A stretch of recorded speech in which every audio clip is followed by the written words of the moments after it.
Welcome to Millennium City, the stomping ground of superheroes in Champions Online. You'll spend a fair chunk of time here if you play this hero-themed online RPG. It's bursting at the seams with crooks and villains, and of course, other heroes that look as awesome and creative as you do. But while this colorful world is filled to the brim with enemies waiting to cut you down to size, it's not brimming with that much content. In most MMOs, even at launch, you always have the feeling there's so much you're not seeing. In Champions Online, there's just enough content to see you through. At least for now, everyone plays the same quests and visits the same medium-sized regions. In terms of scope, it's the bare minimum for an online RPG. But, and this is a very big but, Champions Online is often a lot of fun.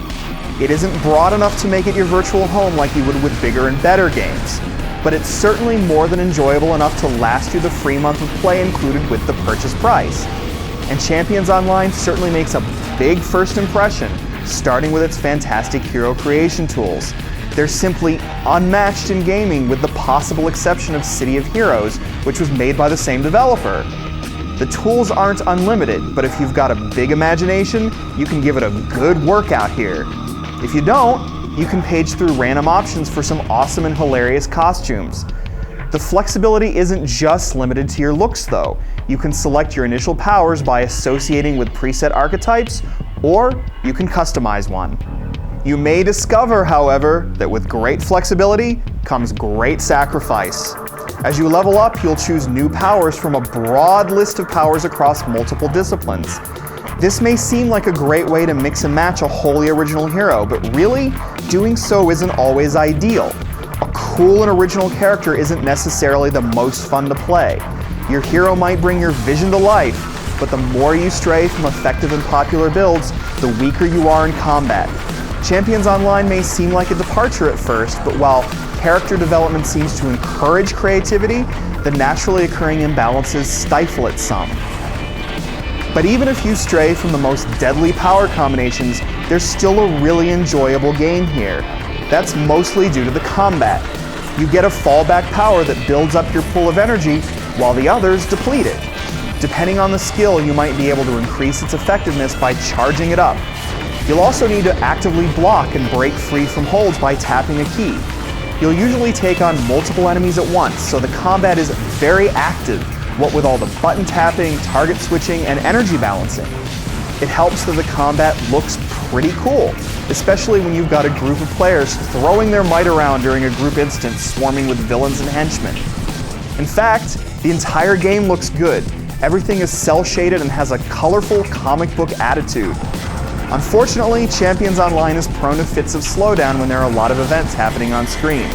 Even on a well-equipped computer, you might have to mess around with your graphics settings. The game built around this combat isn't that different from other MMOs. Your quests are all cookie-cutter standards. Kill these monsters, collect these documents, and so on. The story and quest writing aren't all that special, so you aren't likely to get wrapped up in this universe. There are cool touches though, like funny little snippets of dialogue loaded with pop culture references. You can do most missions on your own unless your hero build is on the weak side, though you can of course group up too. Some group missions are really fun, but even if you include the larger layers that open up in the later portion of the game, there's nothing truly epic in size. Missions can be a blast, but they're bite-sized rather than full meals. And you'll see every mission the first time you play, and probably run into gaps when there are no missions at all. There are activities outside of missions, of course. There are fun, large-scale public quests, like those in Warhammer Online. You can participate in player versus player battles too, but these are limited in scope. There are only 5 PvP arenas in total, and you unlock them over time. Opening up new arenas might seem like a good way to reward you over the long haul, but because Champions Online is so light on content, it just seems like it's gameplay you should get access to from the get-go. These battles also highlight the power balance issues. If you stray from proven power sets, you'll suffer from the wrath of heroes created with PvP play in mind. While the game did launch with various technical difficulties, some of them have been smoothed out relatively quickly. Free respecs are finally in place for players unhappy with launch date patch balance changes, for example. There are some rough spots still to overcome, however. So all in all, Champions Online is not bound to be your virtual home, but it will give you plenty of good-natured and charming fun for the initial free month. There's something undeniably thrilling about flying about a comic book world with other bastions of justice and freedom. So if you want something colorful and exciting to cleanse your palate before returning to your main online RPG, Champions Online is probably the breath of fresh air you needed.